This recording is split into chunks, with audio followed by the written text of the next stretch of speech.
There is a silent symphony playing inside you at all times, a complex and beautiful orchestration of hormones and nerves that governs everything from your heartbeat to your thoughts. For most of human history, this internal orchestra was perfectly attuned to the rhythm of the natural world. It knew how to swell into a powerful crescendo in moments of real physical danger, and it knew how to return to a calm, harmonious melody in times of safety. But in our modern world, we have introduced a new kind of sound, a relentless, low-frequency hum of distraction and demand. It's the ping of an email arriving late at night, the pressure of a looming deadline, the endless scroll of social media, the frustration of a traffic jam, the worry about finances. We call this feeling stress, and we have come to accept it as a normal, unavoidable part of life. We talk about being stressed out as if it were merely an emotional inconvenience, a state of mind that we just need to push through. But what if this chronic hum is not just a feeling? What if it is a powerful biological signal that is slowly, methodically, and silently detuning your entire internal symphony? What if stress is not just in your head, but is actively reshaping your heart, your immune system, your metabolism, and the very architecture of your brain? Today, we are going on a journey to uncover the profound and often hidden truth about what stress is really doing to your body. We will move beyond the surface-level feeling of being overwhelmed and venture deep into the intricate machinery of our cells to witness the cascade of events that unfolds when the stress alarm is never truly turned off. This is not a journey designed to create more anxiety. It is a journey of profound empowerment, because by understanding the precise mechanisms of how stress impacts us, we can finally begin to understand the equally precise mechanisms of how to heal, how to build resilience, and how to reclaim the calm, harmonious rhythm that is our biological birthright. To understand the problem of modern stress, we must first develop a deep respect for the stress response itself. It is not a flaw in our design. It is one of the most brilliant and essential survival systems ever evolved. Imagine an ancestor of ours, walking on the savannah. Suddenly, from behind a bush, a saber-toothed tiger appears. In that split second, there is no time for conscious thought or deliberation. There is only time for survival. Instantly, a small, almond-shaped structure deep in the brain called the amygdala, your emotional smoke detector, screams, "Danger!" This signal is sent to the hypothalamus, the brain's command center. The command center then initiates a two-pronged, lightning-fast response that we have come to call the fight-or-flight response. The first prong is the immediate electrical response, managed by your sympathetic nervous system. It's like flipping a switch that instantly floods your body with the hormones adrenaline and noradrenaline. The effects are instantaneous and dramatic. Your heart begins to pound, pumping blood with incredible force to your muscles. Your blood pressure skyrockets. Your airways open up to take in more oxygen. Your pupils dilate, sharpening your vision. Blood is shunted away from non-essential functions like digestion and redirected to your large muscle groups in your arms and legs. Your entire body is primed, in a fraction of a second, with the superhuman strength and speed needed for one of two outcomes: to fight the tiger or to flee from it. This is a masterpiece of biological engineering, a system designed to save your life in a moment of acute physical peril. The second prong of the response is a slightly slower, more sustained hormonal cascade called the HPA axis, which stands for the hypothalamic-pituitary-adrenal axis. After the initial alarm, the hypothalamus releases a chemical messenger that travels to the pituitary gland, which then releases another messenger that travels down to your adrenal glands, which sit like little hats on top of your kidneys. In response to this signal, your adrenal glands release the most famous and powerful of all the stress hormones, cortisol. Cortisol is the resource manager of the crisis.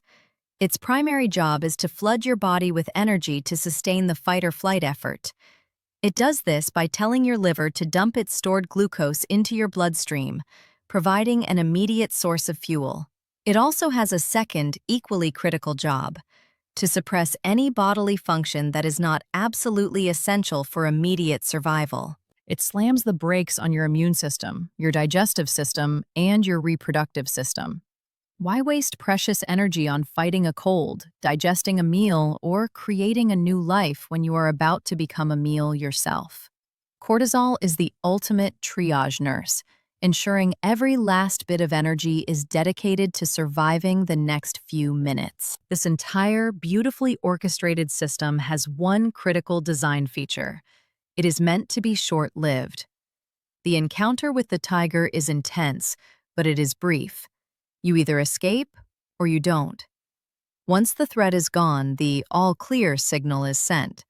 The sympathetic nervous system powers down, and its calming counterpart, the parasympathetic nervous system, the rest and digest system, takes over. Adrenaline and cortisol levels fall.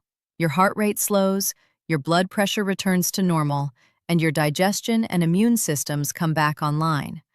The body returns to a state of balance, or homeostasis, ready to repair and recover. The problem is, in our modern world, the saber-toothed tiger is gone, but it has been replaced by 1,000 tiny paper tigers, and our ancient, life-saving biology cannot tell the difference. Your amygdala, your primitive smoke detector, cannot distinguish between the threat of a predator and the threat of an angry email from your boss, a looming credit card bill, or a heated argument with a loved one.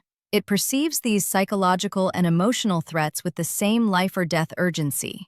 The result is that for many of us, the stress response system is activated not for a few intense minutes a day, but at a low to moderate level, all day long. The HPA axis never gets the all-clear signal. It is stuck in the on position. Your body is perpetually marinating in a bath of adrenaline and cortisol. This is the definition of chronic stress, and it is here that this life-saving system begins to transform into a silent, life-destroying one. This chronic activation is the root cause of the widespread damage that stress inflicts upon the body, system by system. Let's begin our journey with the system that bears the most immediate and relentless burden, your cardiovascular system. In the short term, the adrenaline-fueled increase in heart rate and blood pressure is a lifesaver. But when this happens day after day, it becomes a major driver of disease. The constant high pressure is like running a high-pressure fire hose through a delicate set of garden hoses. The inner lining of your arteries, a single-cell thick layer called the endothelium, is not designed for this relentless force. It becomes damaged and inflamed, developing microscopic tears and lesions. Your body initiates a repair process, sending cholesterol and inflammatory cells to patch up the damage. But when the damage is chronic, these patches, called plaques, can grow over time, narrowing and hardening your arteries in a process called atherosclerosis. Furthermore, cortisol contributes to this by increasing your blood sugar and triglycerides, providing more raw materials for plaque formation. This is the insidious, step-by-step process that leads to chronic high blood pressure, heart attacks, and strokes. It is the physical manifestation of years of an internal state of emergency. Next, we visit the immune system, the body's intelligent and vigilant army. The relationship between stress and immunity is a fascinating paradox. In an acute stress situation, cortisol actually enhances certain parts of the immune system, preparing the body for a potential wound or infection that might result from a physical fight. But the story changes dramatically under chronic stress. The constant presence of cortisol acts as a powerful suppressant of your overall immune function. It's like a general constantly telling his army to stand down. Why? Because a full-blown immune response is incredibly energy-intensive, and the chronically stressed body is desperately trying to conserve resources for a threat it believes is always just around the corner. The consequences of this are profound. You become more susceptible to common infections like colds and the flu. Wounds heal more slowly. And on a deeper level, this chronic immune suppression can lead to a state of immune dysregulation. The army becomes confused.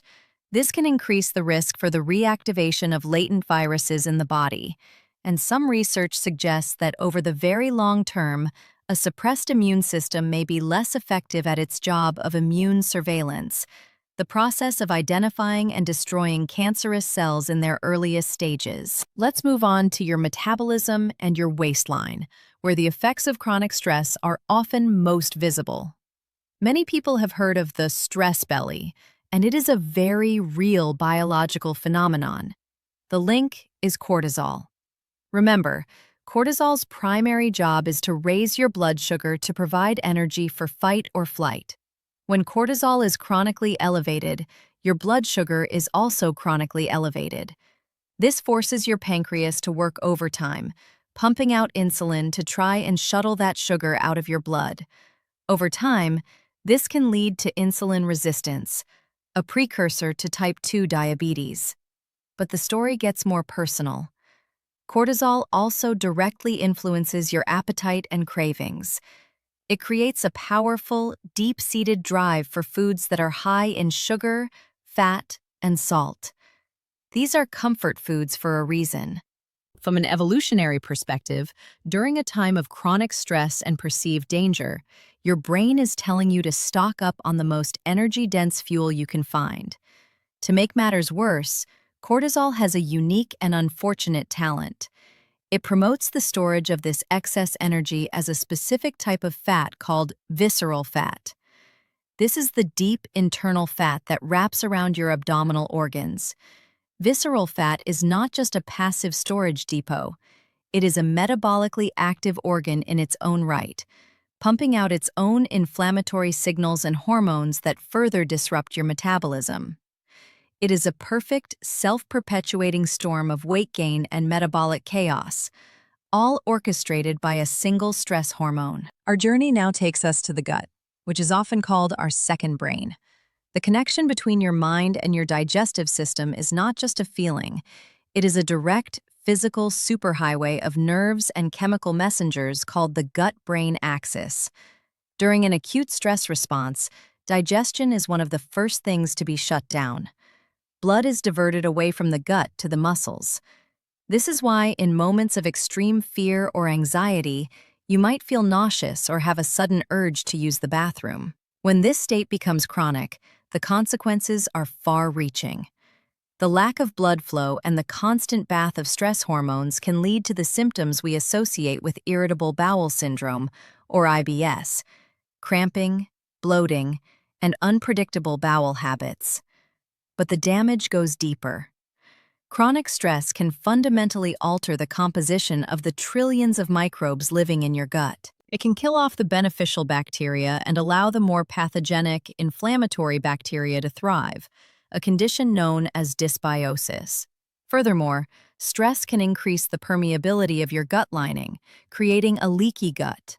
This allows undigested food particles and bacterial toxins to leak into your bloodstream, triggering a systemic immune response and fueling the flames of chronic, low-grade inflammation throughout your entire body. Perhaps the most profound and personal damage inflicted by chronic stress occurs in the command center itself, your brain.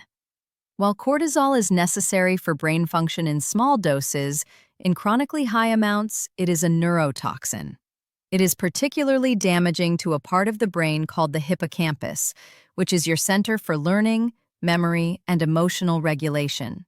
Studies have shown that chronic stress can actually cause the hippocampus to shrink in volume. This manifests as difficulty forming new memories, a feeling of being forgetful, and a reduced ability to manage your emotional responses. At the same time that the hippocampus is shrinking, another part of the brain is growing, the amygdala, your fear center. Chronic stress makes the amygdala larger and more reactive. It becomes hypersensitive, like a smoke detector with the sensitivity turned all the way up. The result is a state of constant, free-floating anxiety, where you are always on edge, always scanning for the next potential threat. To complete this destructive trio, stress also impairs the function of your prefrontal cortex, the sophisticated CEO part of your brain responsible for executive functions like decision-making, focus, and impulse control. This is the biological basis for the brain fog, difficulty concentrating, and poor decision-making that are so common when we are stressed. It's no surprise, then, that chronic stress is one of the most significant risk factors for the development of both depression and anxiety disorders. It literally rewires your brain for sadness, fear, and distraction. This tour of the body reveals a sobering truth. No system is spared from the ravages of chronic stress. It disrupts our reproductive hormones, leading to decreased libido and fertility issues. It causes chronic muscle tension, leading to headaches and back pain. Over the very long term, its catabolic nature can even contribute to the breakdown of bone, increasing the risk for osteoporosis. Seeing this full picture is not meant to be overwhelming. It is meant to be motivating. It is meant to reframe stress from a vague inconvenience into a clear and present danger that demands a strategic and intentional response. Because for every one of these destructive mechanisms, our bodies also possess a powerful, built-in antidote. The antidote to the fight-or-flight system is its biological counterpart, the parasympathetic nervous system, the rest and digest system. If the sympathetic system is the gas pedal, the parasympathetic is the brake. The power to heal from stress lies in our ability to consciously and deliberately apply that brake. The single most powerful tool you have to do this is your own breath. The rest and digest system is primarily controlled by the vagus nerve, a long, wandering nerve that connects your brain to all of your major organs. You can directly stimulate your vagus nerve and activate your parasympathetic response through slow, deep, diaphragmatic breathing. When you consciously slow down your exhale, making it longer than your inhale, you are sending a powerful signal from your body back up to your brain that says, "I am safe. The tiger is gone. You can stand down." This simple act can immediately lower your heart rate, reduce your blood pressure, and begin to reverse the entire stress cascade. The second powerful antidote is movement. Physical activity is nature's stress buster. From a biochemical perspective, exercise helps to metabolize and burn off the excess stress hormones like cortisol and adrenaline that are circulating in your bloodstream. It also triggers the release of endorphins, your brain's own natural mood-boosting opioids. From an evolutionary perspective, movement is the natural completion of the stress cycle. Your body was primed to either fight or flee. Going for a brisk walk or a run is the physical expression of that flight, signaling to your brain that you have successfully escaped the danger. The key is not intensity, but consistency. A daily mindful walk can be one of the most powerful stress-reducing practices available. The third antidote is nutrition. A diet high in sugar and processed foods is a physiological stressor in and of itself, contributing to inflammation and blood sugar dysregulation. A whole foods diet, rich in a rainbow of vegetables and fruits, provides the antioxidants needed to repair cellular damage. Certain nutrients are particularly crucial for a stressed system.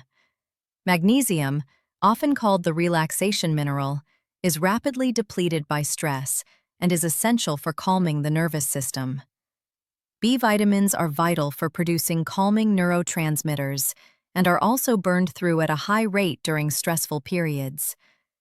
Eating to support your body through stress means providing it with the raw materials it needs to repair and rebalance. Finally, we must embrace the profound healing power of restorative rest and genuine connection. Sleep is not a luxury. It is a non-negotiable biological necessity. It is during deep sleep that your brain cleanses itself of metabolic debris and your body undertakes its most critical repair processes.